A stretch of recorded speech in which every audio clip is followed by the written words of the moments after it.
Hi there, just a few words. I've not been out this week, but I do have a film that I recorded at Buttermere, a walk around Buttermere with some images at the end.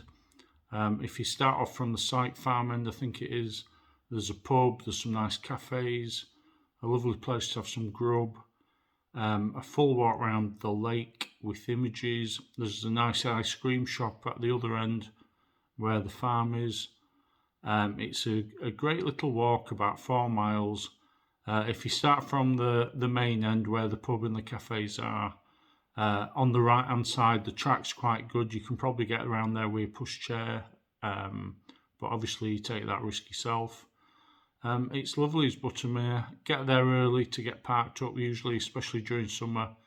But I hope you enjoy it. I'm going out on Thursday, and hopefully we'll have a proper new video, somewhere new, for you to see next Wednesday at 6:15.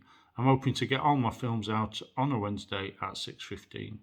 And like I say, new film out next week, and I hope to see you then.